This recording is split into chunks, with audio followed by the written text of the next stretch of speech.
Okay. All right, so we're going to discuss healthy communication and conflict resolution skills, and I am going to merge the two and teach them together. And so when we think about healthy communication and conflict resolution skills, we are thinking about the ability to express and discuss important matters and resolve conflict in a respectable and considerable manner. And so healthy communication skills and conflict resolution skills is truly one of the greatest assets that you can give yourself and your relationships. They determine your communication style, and they are determinative factors of how you teach people how to treat you. Yes, that's right. How you teach people how to treat you. So if you do not learn healthy communication skills and conflict resolution skills, you position yourself in a way where you don't have a voice. Okay. And so you thus leave others to decide what you are thinking or feeling, how you should be treated in a situation, what your worth and value is, how you should be honored and regarded, how to resolve the matter at hand for you. Okay? So basically, you're not giving yourself what you need to have a voice in that situation. And so you're leaving it up to that person, or you're leaving it up to the demonic realm, because your lack of a voice opens a door for the enemy to come in and just further reap havoc in that situation, or further influence the dynamics of that situation or the people, okay, to further release a demonic justice or a ungodly justice against you. Okay. And so though we have challenges when we have conflict should actually be embraced. Okay. It should not be ignored. So you should embrace conflict. Okay. When you ignore conflict, you are muzzling your own voice. You're hindering your ability to assert your truth.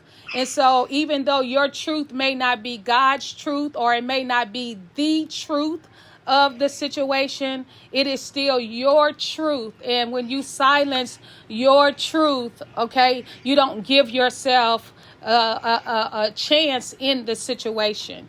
It hinders God's ability to use you as a conduit where he can shift his divine governance and justice into your situation and sphere. So even yesterday, I talked about how unless God tells you to be silent, and there will be times where God will say, hold your peace, I'm going to defend you. Hold your peace, I'm going to operate on your behalf. But if God is not saying that, it is important for you to give yourself a voice so the courtroom of heaven can shift into your situation. Okay. It causes decisions to be made on your behalf rather than for you or for the good of you. Okay. And this can further cause you to be dishonored, oppressed, contended against, betrayed, accused, traumatized, or improperly judged. Okay. It traps you in relationships and in interactions that stifle you and that person from growing and evolving in a healthy and productive manner. Okay. And so when you don't give yourself a voice, you can't grow in that interaction. You can't learn in that relationship. Okay. So you could become stifled in a marriage by not giving yourself a voice. You could become stifled in a dating relationship, especially when you think about friendships or dating relationships. You're still at the foundational level level. And so if you are growing into marriage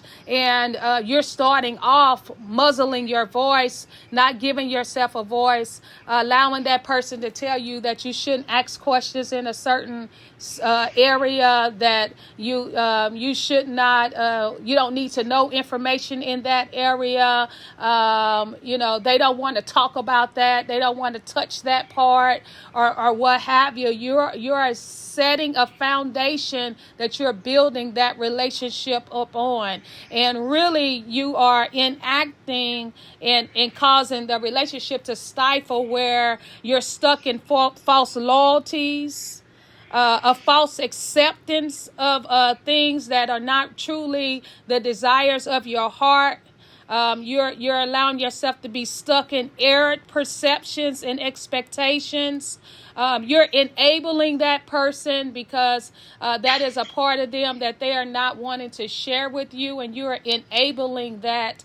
Or that's a part of them that they're not willing to process to wellness concerning. And when you enable people in those type of areas, it just causes an even greater stronghold over time.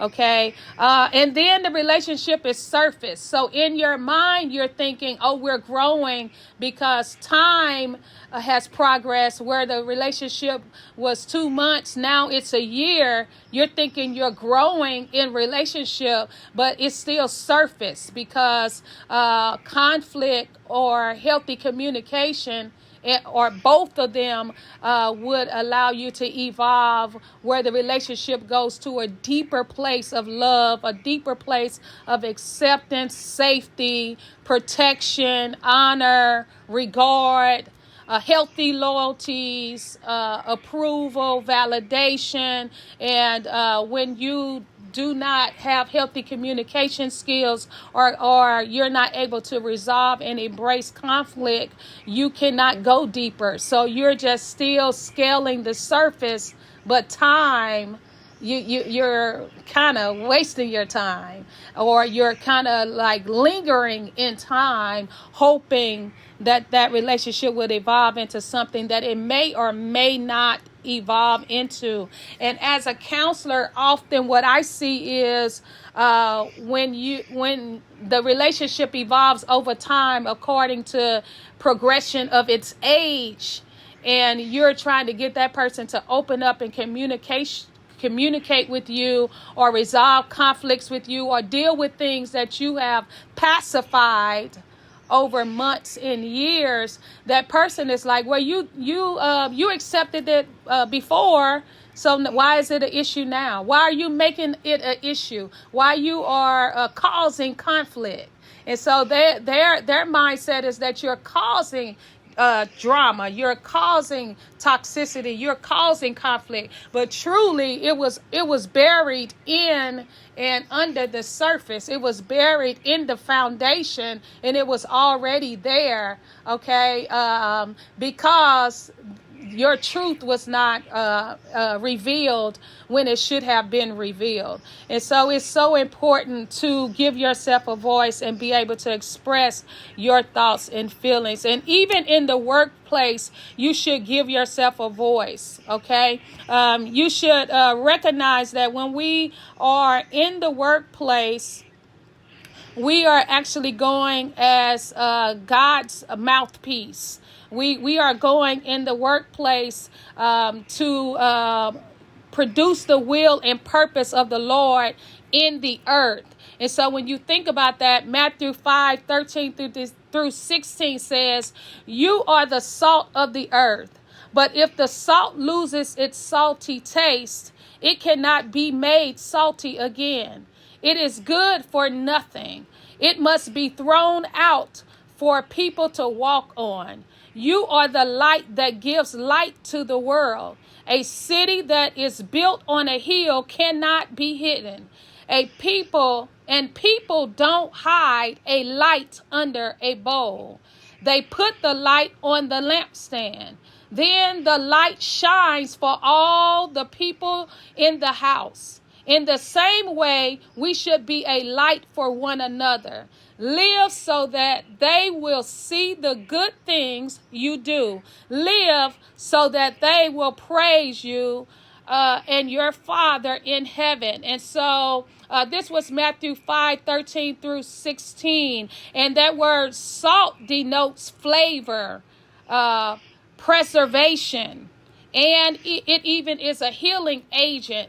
And so when you are in the workplace and even operating in business endeavors, it's a spiritual position. You don't separate from who you are in God when you go to work, or when you are operating in community endeavors, regional endeavors. You're still who God says you are, and you're going as a conduit for him to release his purpose and will in the earth. And so one of the things that happens on jobs is we don't recognize that we're going into the marketplace.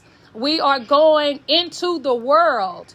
And because we are going into the world, there will be contention, because we're going into darkness. We're going into places where people need to be delivered and healed and set free. And so the devil is not just going to let you walk up in your workplace and shine your salty light. Okay, he is going to come against your light.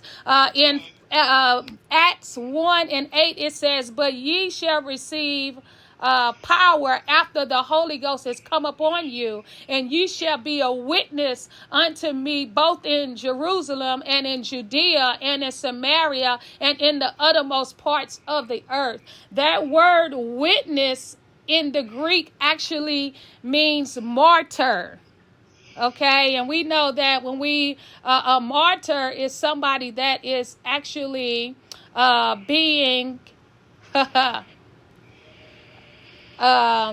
killed, all right, persecuted, burned at the stake, all right, thrown into the lion's dens, okay, for their beliefs, for who they are, their calling, who God is, okay. That Greek word witness also means to be a record, to literally be a witness or a judicial figure for the Lord. It also means, in a legal sense, to be the judgment and justice of the Lord. In the ethical sense, it means those who are after his example have proved the strength and genuineness of their faith in Christ by undergoing a violent death. And so when you're in the marketplace, you're sacrificing yourself for the good of the kingdom, and you're going in the name of the Lord to proclaim his gospel, to proclaim his truth, to assert his truth, his justice, to be his healing agent, his comfort, his empowerment, his strength to advance his kingdom. And so you really need purpose when you are in the marketplace. You need to know, what is my purpose here? What demonic spirits have God called me to contend against? How are those spirits going to cause conflict against me?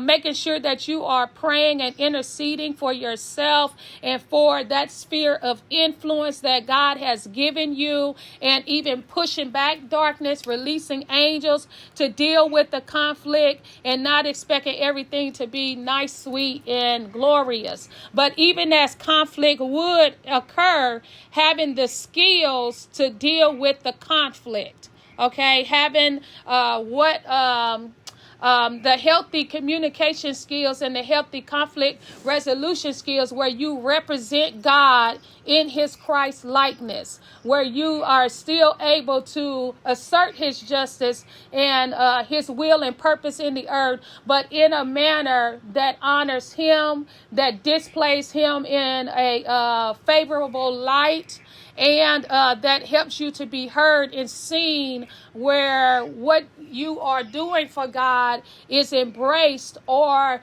it makes room for you. The word says our gifts make room for us, okay? So often when we lack healthy communication skills, or we just dread and avoid conflict, we don't want to have anything to do with conflict. These are indications of unresolved childhood interactions and experiences. They are indications of unresolved relationship traumas, or just traumas we have had in trying to deal and express our thoughts and feelings. They are indicators of the self-doubt that we have, the self-esteem that we, issues and insecurities that we may have. They are a manifestation of the fact that we may fear rejection or being heard and valued. We fear being uncomfortable. We fear being criticized. We fear our security being lost. So even when we think about the workplace, a lot of times we are choosing our job based on the finances, the proximity, the material goods that come with it, the possibility for promotion and advancement. But we're not thinking about what's the purpose of God. Is this God's will that I would be on this job, in this sphere, impacting it for His glory? And if I have to assert justice, He has me. He's going to make sure my finances are taken care of. He's going to make sure that I'm secure in the material goods that I would need for my household and for my life. He's going to make sure that I have the resources that I need. He's going to supply every need according to my riches and His riches and glory. I don't have to fear losing my job and not being who God tells me to be, because God will take care of me, because He sent me in to be a witness, to be a martyr, okay? And so it could be an indication that you just lack assertiveness. And it is so important that we be confident. The word says that we are little gods. It says, be confident of this very thing, okay? He who has begun a good work in you shall complete it until the day of Jesus Christ. That God is with you. He will never leave you or forsake you. He is not only just with you, but He is working His will and purpose on the inside of you and through you. And then the word tells us not to fear man. What can man do to me? What can man do to you? And so there needs to be an assertiveness there if you fear conflict and if you do not have healthy communication skills. There could be some just areas where you have not learned healthy skills. And I did talk about this on yesterday. So you need to be learning conflict resolution skills, communication skills, social skills, interpersonal skills, so that you can have the ability to resolve conflict and to communicate your thoughts and feelings in a healthy way, and to just display healthy, appropriate communication and dialogue. You may fear losing a relationship, losing a role or a position in somebody's life, or on the job site, or in the community, what have you. And so that could be a reason why you don't embrace conflict. And then just fear of being hurt and hurting others. But none of these reasons are really understandable for not giving yourself a voice. Your voice has power. Your voice has power. Your voice has power. Proverbs 18:21 lets us know that death and life are in the power of the tongue, and those who love it will eat its fruit. Okay. Hebrews 12:4 tells us, for the word of God is living and active and sharper than any two-edged sword, and piercing as far as the division of soul and spirit, of both joints and marrow, and able to judge the thoughts and intents of the heart. And so our words can bring life. They can revive, renew, water. They can help us to decipher and discern right and wrong. They can help us to decipher and discern what is soul and what is spirit, what is of God, what isn't of God. They can produce knowledge, wisdom, revelation, strategies, answers. All of this is in the power of your tongue. So if you do not use it, the resolution that you're hoping is going to come through your silence is going to be aborted. And this is where you become your own martyr. You become your own death and vindication. Okay? Death of vindication. So you're not able to be vindicated because of the silencing of your own voice, the muzzling of your own voice. Okay, so let's talk about how do we operate in healthy communication skills and conflict resolution skills. So first you want to learn the healthy communication skills and conflict resolution skills. You want to consistently utilize them in every relationship and interaction in your life.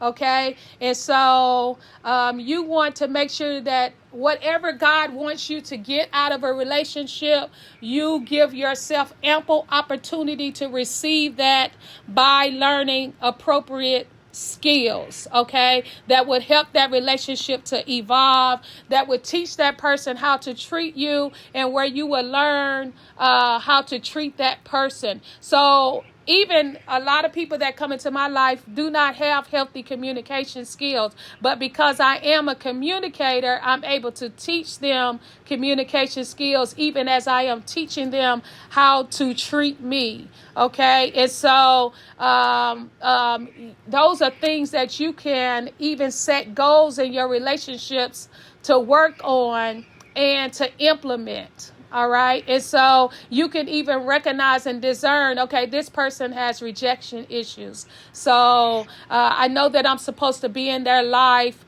What is God saying for this relationship? What reasons am I supposed to be in this relationship? And then, okay, how can we learn some communication skills so that they won't feel rejected by everything that I say or do, that they would hear my heart, that they would be regarding of my thoughts and feelings, that I'm able to share with them when they are inordinate with me because of rejection issues, and on and on and on. And so you can teach people how to treat you, and you can evolve in relationship with them. If God sent them, you will have grace for them. Just like if God put you on that job, you have grace for that job. You have grace for that sphere. So you want to ask God, give me the eyes, give me the vision, give me the vision plan for that relationship or for this work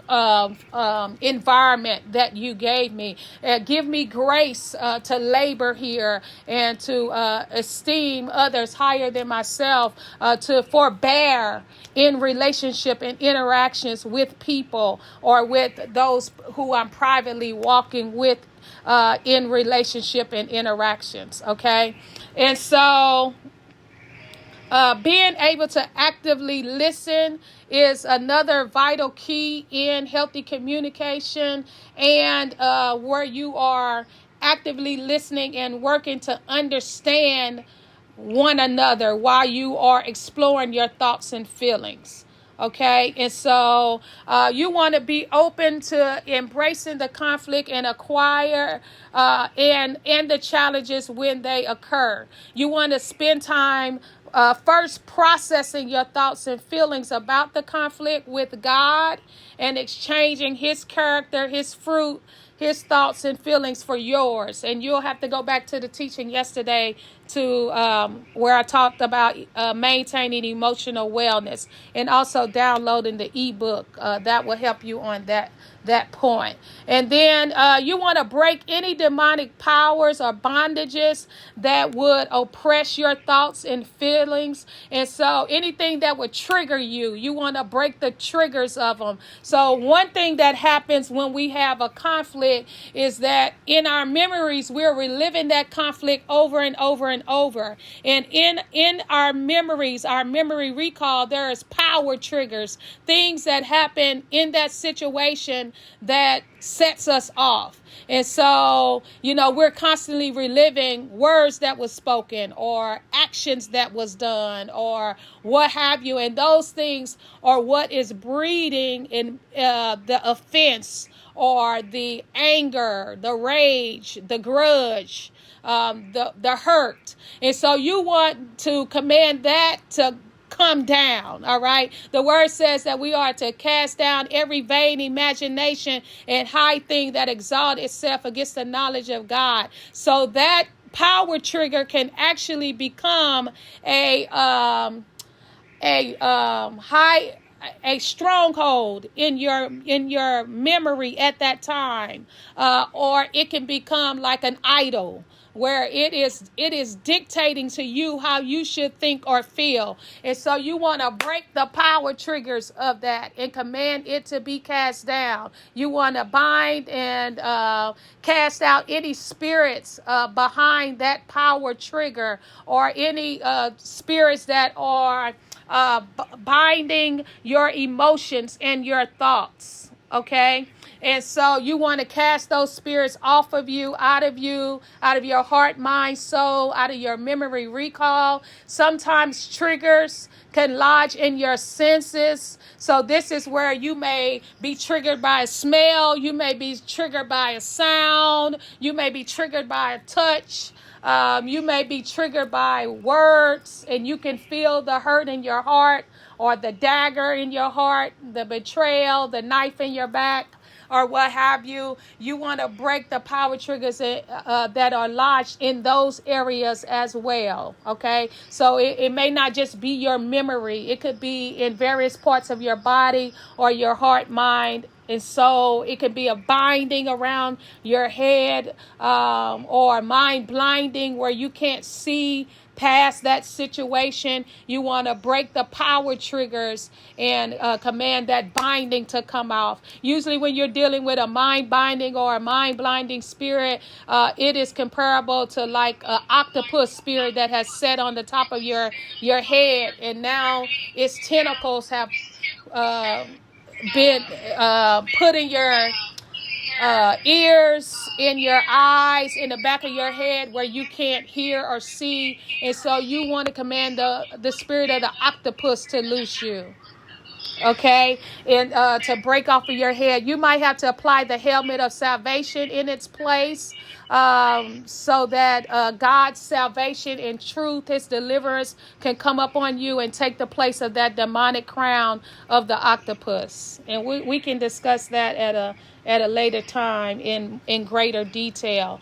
Okay, you want to, as you process the situation, you want to ask God for revelation and strategies for resolving the conflict, and implement what he says. Implement what he says. Be obedient to what he says. This is important because God will tell you how to present what you need to. He'll tell you how to present the conflict where it is received, or when to present it. He'll let you know that. So timing could be impactful in how that conflict is resolved. Okay, he'll tell you when to address it, and what time to set, where to have the meeting to discuss the conflict, because sometimes we just want to discuss it right there in the heat of the moment, and it may not be a good time to express it. It may not be a good atmosphere to express it. The atmosphere may be too charged with rage, offense, to express it, or it may be around people who don't need to be a part of that discussion. There could be a whole lot of factors, and so you really want to hear God on what He is speaking and what's beneficial. Who should be there? Sometimes you may need a witness, you may need a mediator. The word tells us that when we have an ought with our brother and our sister, or what have you, we can take someone to help us process that situation. Okay. He may tell you what the outcome is going to be, what to say and not to say, which is very key. And of course, he's going to help you to express your thoughts and feelings and to posture yourself where you can actually engage in conflict resolution. So as you are scheduling your meeting, when you're on your job, you definitely want to make sure that you don't prolong situations and have them drawn out, because when you do that, it actually increases toxicity and drama. It opens the doors to further offense, to people gossiping and just really slandering and causing the situation to be blown up more than it should. And this can happen in ministry as well. It can happen in family interactions or where groups of people are. So when those situations occur, you definitely want to try to resolve the conflict as quickly as possible. All right. Or you want to at least set a meeting to start addressing the conflict as quickly as possible. And then when you do start the dialogue in your meeting, you want to stay focused and listen attentively. You want to ask open-end questions rather closed-end questions. And you're going to have to go back and listen to this so that you can write these keys down. So you want to ask open-ended questions rather than closed-ended questions that put people on the defense. So closed-ended questions will be like, why did you do that? What reasons you do that? Or yes or no questions where they really don't have the ability to elaborate and express how they feel or express their reasoning, and it will put them in a place where they feel like they have to defend themselves rather than actually exploring the situation. Okay, you do not want to attack, but you want to allow that person time to express their thoughts and feelings, and then you want to be given the same opportunity. And so if you're having to teach somebody healthy communication skills, you can say, I'm going to allow you to share first, and I'm just going to listen attentively to you, and then after you finish, I'll share my thoughts and feelings, and then we will search out anything that we have in common about how we feel about the situation. We would address our disagreements and then come to some resolution about the situation. And so while that person is talking, you don't want to interrupt them. You don't want to speak on it.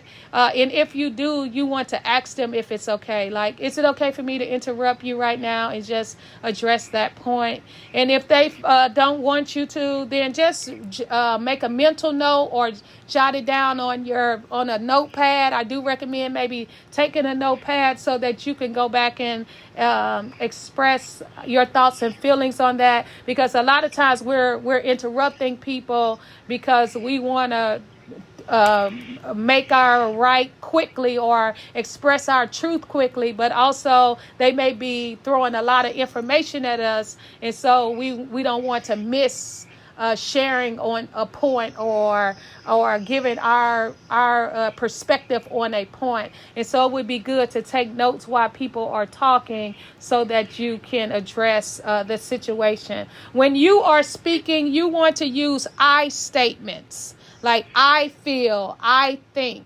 okay? I felt. All right. I statements are good because you are expressing how you perceive the situation without outright attacking or blaming the other person. Okay. This is also beneficial in instances where misperceptions occur. And so you're letting them know this is how I perceived it. It's not how you may have come across, or you may have, it may not have been your heart or intent, but this is how I perceived it. So that is one of the main reasons why those I statements are important. You're also asserting your truth and your right to have your truth. Okay. And that's going to help bring healing to you, because a lot of times we feel like I didn't get to tell my side. I didn't get to tell my truth. All right. You want to repeat what you need clarity on when that person is speaking, or when it's your turn to address what they have said, so you can correct, so that person can correct and elaborate what you said. Okay. And so you may have to say, can you repeat this, or can you give me clarity on this? Or when you said such and such, am I understanding that this is what you meant? And so you're giving, you're helping them to clarify what they are speaking, so that you won't further yield to offense or discouragement, or misunderstand something where it creates a whole nother avenue of drama and challenges. And so when you get clarity, then you can posture yourself to search out how you're going to proceed concerning what they speak. Okay, and you could do it in a healthy manner and not in a misinformed manner. Okay, you want to be okay with conflict and disagreement. Okay, even in the midst of striving to resolve the conflict, it is okay if you all don't come to the same agreement. Okay, what is important is that you're able to discuss it, and then even agree to disagree. Even in agreeing to disagree, you can still set goals to improve your relationship interactions going forward, to come to a place of agreement going forward, or to continue to respect and honor one another, whether you agree or not. Okay, so don't get discouraged or enraged because you're having further conflict, or you're not agreeing, even as you are examining the situation. Okay, you want to continue to process through and allow God to work in the situation, and even just to be okay with, I respect that you heard me. I respect that you gave me this time to share my truth, and allow that also to bring some healing. And also sometimes that will help people to regard what you're saying, consider it in a greater measure, and even come out of that place of defense, or where they are so stuck in their truth that they can't see truth, and they'll start to acknowledge some of their wrongs or some things they could have done better. Okay, so you want to stay focused on resolving the matter at hand, and not allowing challenges or challenging thoughts and feelings to shut you down or to frustrate you more. Okay, emotions and challenges and challenging thoughts are going to arise, but they should not rule your ability to be tempered, meek, or articulate. And it's okay to say, hey, I need 5 minutes to calm down and regroup and then come back. It's okay to do that if you have to. It's okay to say, hey, can we stop and pray about this situation, especially if you're dealing with somebody that is a believer. Okay. And you also want to focus on communicating through your spirit and the character of God, and not your emotions. So when you find yourself starting to become frustrated in your emotions, you want to start posturing yourself in hearing God in your consciousness. God, began to speak to me, settle my spirit, settle me in a place where I can continue to engage through my spirit and not my emotions. Okay. And so you want to even endeavor to hear God as that person is talking, so that you can see the situation through their light even as you are expressing your own perception.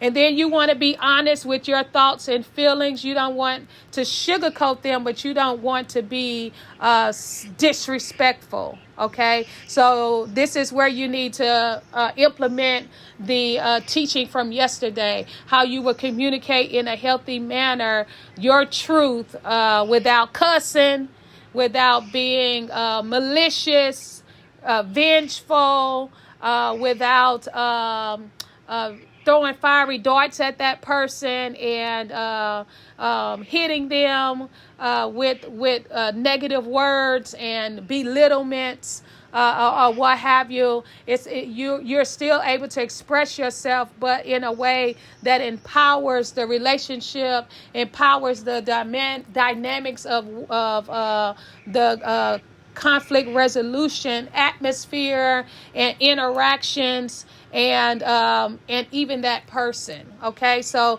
you want to ask God to give you the words to speak your truth, but also build a place of conflict solution, okay, and resolution. You want to pay attention to nonverbals as well, and undertones, because this will help you to identify if that person can still engage in the conflict resolution with you, and if what you are saying or and expressing is being heard. Okay.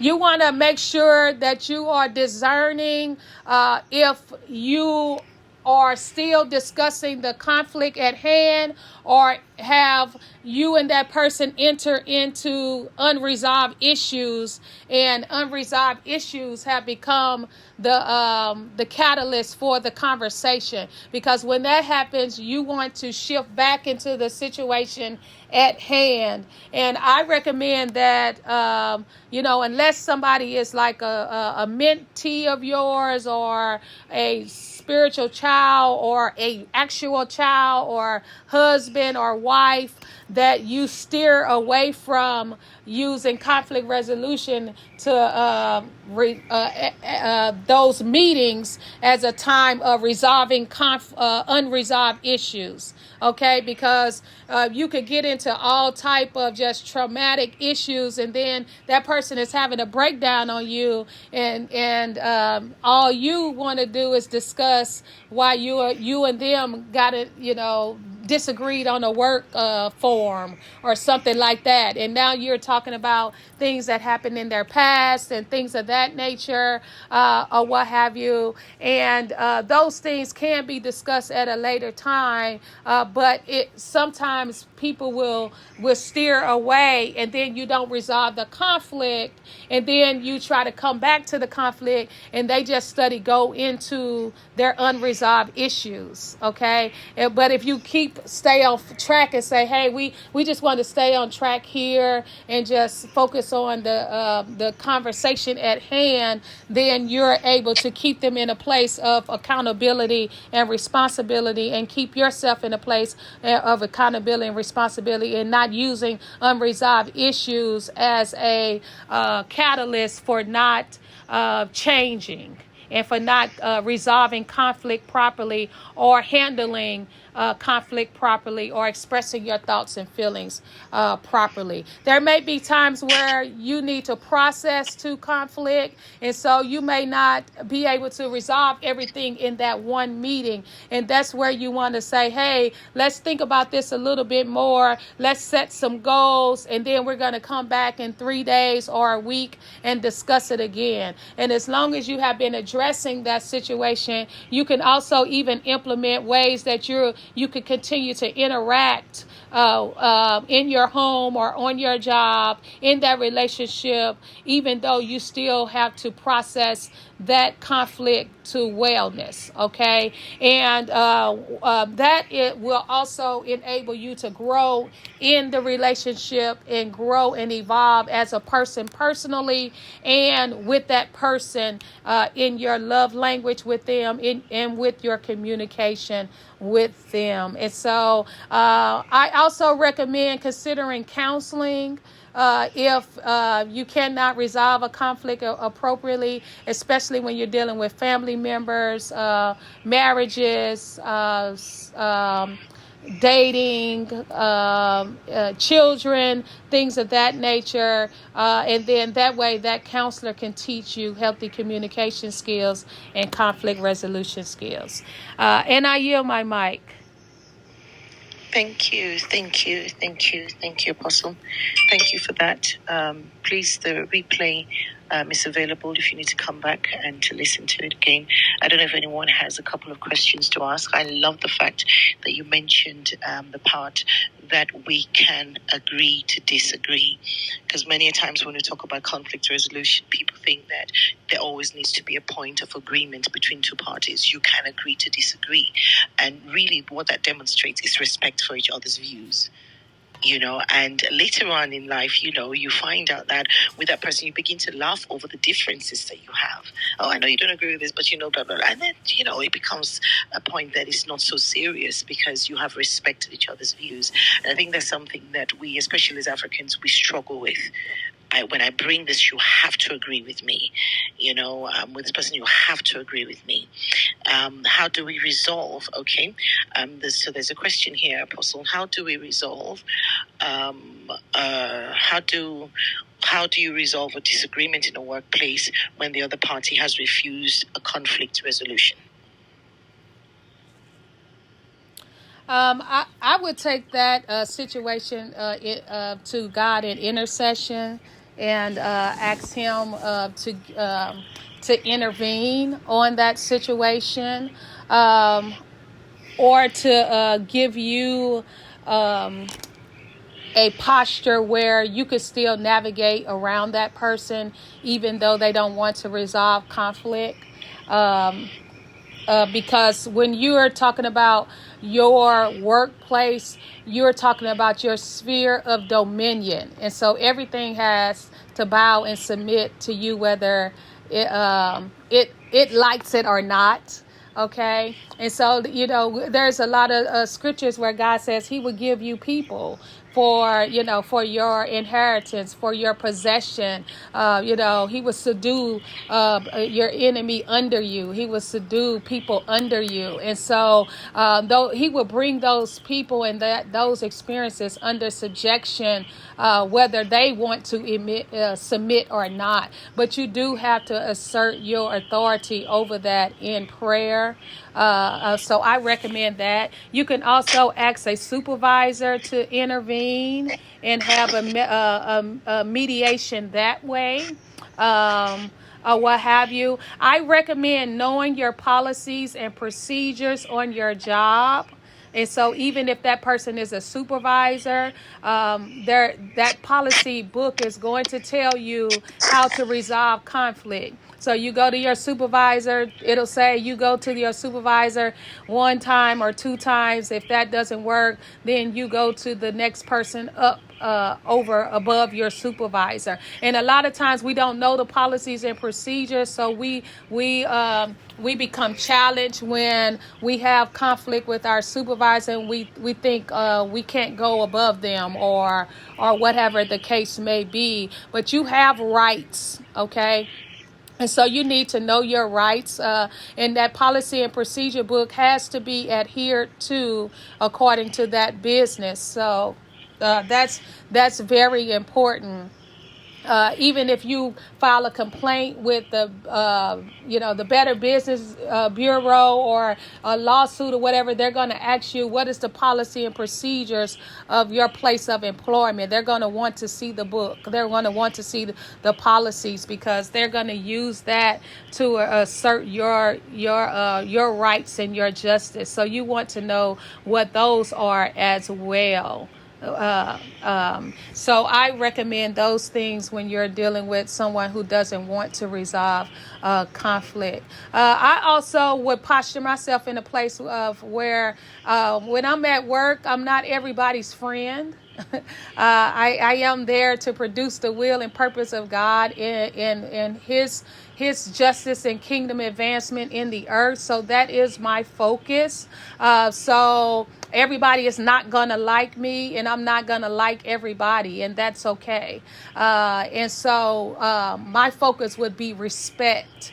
And so, as long as that person, as I am engaging them, there is mutual respect and what have you. I could care less if I turn my back and walk away, and they talked about me to the coworkers and all of those things that people do. That this is the world. That's what the world does, and so we're expecting the world to act like Christians. We're expecting them to have communication skills that they don't have. Okay, that they didn't, they have not studied. And so we have false expectations and loyalties about people when really we are the representatives to demonstrate a better way and a better character and God likeness. And so I would be focused on how can I be the light that would cower that spirit in them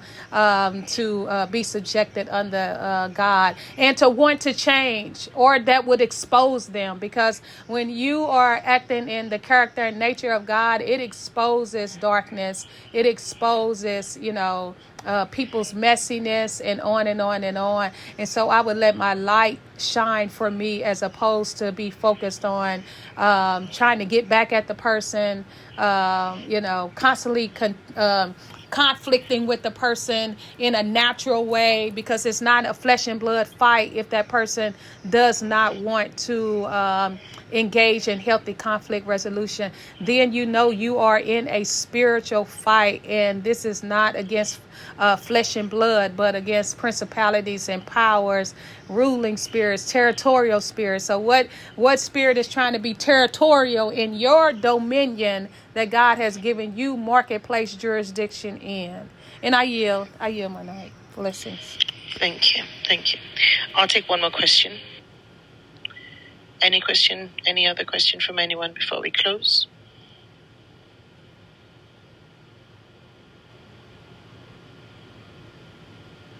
I'll count down from 5 and 4.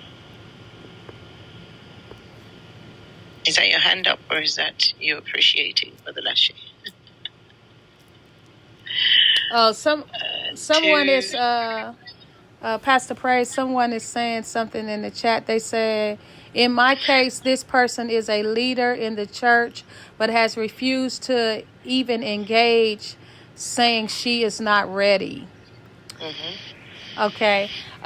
So one of the things about our churches is that when people come into our churches, even leaders, we come in with our experiences from the world, our experiences from childhood, how we have been taught communication skills and conflict resolution skills based on our upbringing and based on our experiences. And so people get saved, but unless those leaders or somebody in that church says, hey, let's have some communication skills workshops, let's have some conflict resolution skill workshops, or what have you, everybody in that church is engaging the way that they were in the world. They just now saying they're saved. Okay. And a lot of times people aren't going to their Bibles to see how God says to resolve conflict, or they will read it, but they don't know how to apply it. And so even where I shared tonight, I gave you some applicable tools to apply biblical principles of conflict resolution. And that's often not taught in church, and there is no culture built for that. And so because of that, you have leaders engaging in their feelings and in their offense, rather than in any unresolved trauma issues that they have there, rather than from a character or a posture of conflict resolution, and as well as having members engaging in that place too.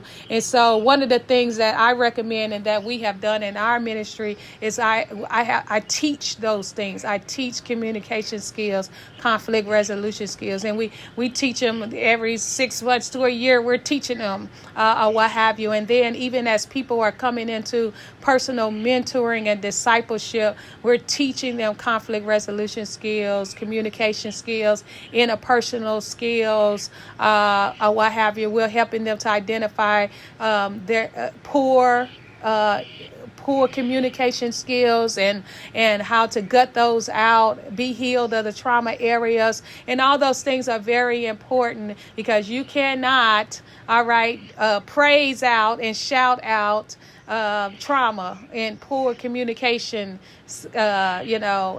attributes. You have to literally do the work because they're lodged in your flesh, okay?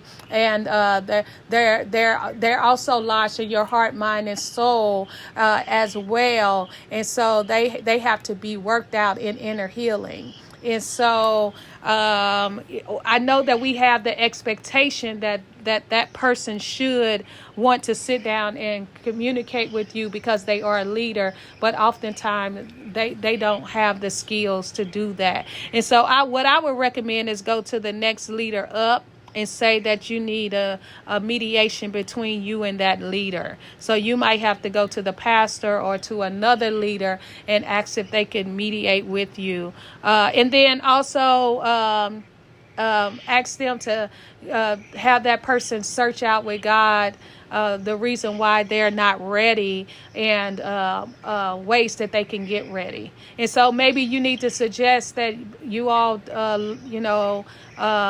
work on some learning some conflict resolution skills so that when you come to the meeting, you will be ready to discuss it. And so that would be my suggestion for that. And also, may I add that whatever you say to that person, you should be willing to repeat it in front of the person when you're brought to the meeting. It's very important. Okay? So if you approach a leader concerning an issue with another leader, make sure whatever you say, you will be able to repeat it when the other person comes, or else that can turn into gossip. And we have to tread very carefully. And the other person will not have a wrong perception about you. Okay? So whatever you're saying when you want to deal with a conflict with whoever, it might not just be a leader, whoever you want to deal with a conflict that you approach somebody else about, make sure it's an information when they come into the room or into any environment, you can repeat what you said. Don't change the story. Repeat what you said. So prepare yourself adequately when you do that so that it can be resolved. Yeah, it's very, very important. Thank you very much, Apostle. I think it's Sister Winnie. Winnie, are you still here? You came, I invited you up, I don't know. Did you have a question?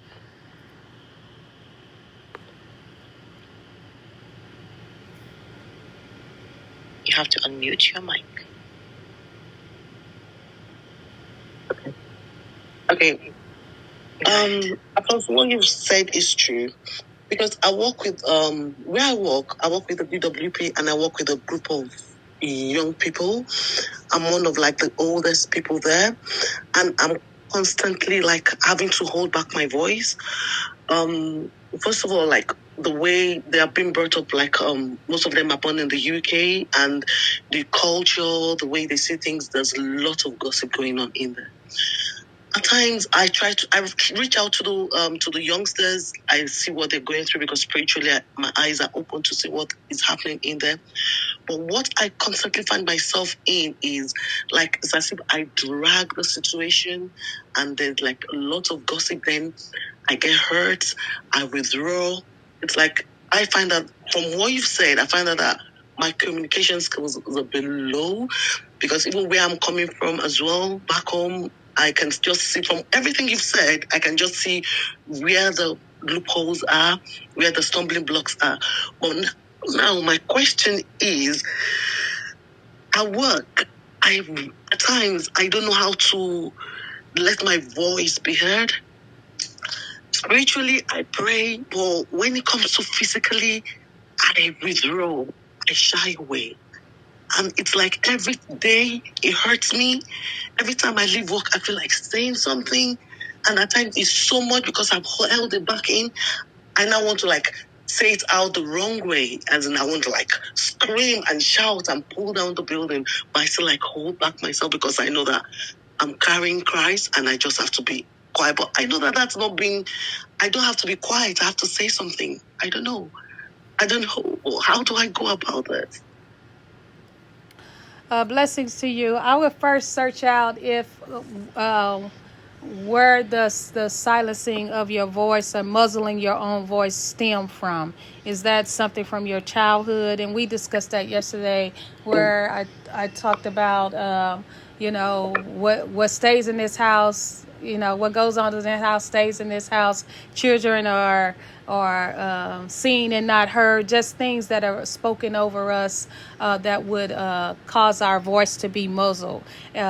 Situations that may have happened to cause your voice to be muzzled. So I would search that out as well. Any low self-esteem issues, fear of rejection. You obviously fear being gossiped about, and so I would even search that out. How can you come to a place where you're not validated by what people say or what they would speak about you? Also, you said that this there's a lot of gossiping going on, so this is a spirit in operation, and so that would be something that I would deal with in the spirit realm, where I would command the spirit of gossip to be shut down and silenced. One of the things, and we had a room earlier on contention in the work place here on Clubhouse, and I talked about how every day I anoint my feet and my head, and I declare that every place the soles of my feet tread is taken up for the kingdom in the natural and the spirit realm, and that miracle signs and wonders follow me. And so whether I go out in the community or whether I work online, I declare that every day over myself and anoint myself and declare that. And so I'm declaring that everything comes under the subjectivity of the kingdom that is going with me. I'm bringing in the kingdom of God. And so also asking God for ways to when you do go into your work place environment, to shift in the kingdom. And so on my previous job, I went into houses and group homes and just offices where my clients were, and then I would provide behavioral consultation to their parents or staff. I would work with that client on healthy ways to engage and interact in the community without being locked up in a mental institution. And so unlike the job that I had before, where I could go to work early and pray over the atmosphere and play music and anoint everything, I couldn't do that on this job, because once I got to the places, they were already there. So I anoint my hands and my feet before I go in, and so I go in. Also, as I'm driving them to work, I would be praying, I'm taking in the kingdom. Everything is subjected to me. People will operate in accordance to the kingdom of God around me. People will honor God in me. I will be decreeing those things over myself, where I'm literally carrying the kingdom of God in. And so even when people, if they slipped and cussed around me, they'd be like, oh, I'm sorry, Taquetta, I apologize for that, or what have you, because I'm bringing in the kingdom. And so it is subduing everything under me. I declare there would be no gossip. There would be no backbiting. You would have to also even declare the enemy is trying to, bring reproach upon your name. I declare I have a good name. I declare that and even Pastor Praise, she prays these prayers. I've heard her say this, and there's a prophet in our ministry always praying this. I have a good name. When my name come out of people's mouths, they will bless me rather than curse me. They will speak well of me rather than dishonor me. And so you're literally snatching the accuser of the brethren sting out of their own mouths. You are commanding honor to take place, and even just breaking any curses or covenants of honor that could be lodged in the demonic realm against you, that will cause constant contention of gossip and strife in and around you. And so you would have to deal with this in the spirit realm. You're trying to deal with it with flesh and blood, when these people are not capable of actually having conflict resolution, and where the environment is so toxic, where you really, your voice would just, most likely probably create more gossip and drama. But if you dealt with it in the spirit and then receive the strategy from God of how to deal with it in the natural, you would see breakthrough, and you would even be built up in the confidence to deal with it. And so I would encourage that. I would also encourage you building yourself up in your self-esteem and your confidence and in boldness in God, where you're not moved by what man says and what people says or what they may be saying about behind your back. You know who you are, you know whose you are, and that's the name that you're going in. And I pray that gives you some tools and skills. Yeah, thank you very much. Thank you. You're welcome. I would encourage cleansing too from the trauma of your workplace, and asking God, is this where you're supposed to work? Because part of us working in the marketplace is we are in our dominion and sphere of where God wants us. And so I would encourage you to say, is this where you want me to work? Is this where I'm supposed to be? And if so, what's the purpose of it? And what's the strategy of me advancing your kingdom in the midst of it? And then if it's not, be okay with getting another job, because just like you got this job, God can give you another job. All right. And so I would encourage you to search that out as well, because sometimes we are in the wrong workplace environment, and so we're contending against principalities and powers that are not subject to us, or that we may not have authority over, because we're in the wrong sphere. Okay. And so you want to make sure that you're in God's perfect will and not your permissive will, because that too could be causing some of the strife and contention. And God can bless it even if you're in your permissive will, you're where you want to work versus where he wants you, but you definitely have to work a plan out with him concerning that. And I yield. Thank you very much. You're welcome. Thank you very much, Apostle. Thank you. Thank you very much. You can connect with Apostle Taquetta with her link tree, which is on the chat, and also she has a lot of books and materials that I'm sure you'll be able to find something on that on her link. So please check her out. And by God's grace, if she does any course or training in this particular area, I'm sure she would let us know. But this really confirms what the Lord was speaking to me about the day before. And that's why we did the emotional awareness and also the conflict resolution today. And one thing that I have to emphasize: please don't keep God out of your life. There are times when we pray about some things and then we don't pray about other things. He must be involved in everything. Life is spiritual.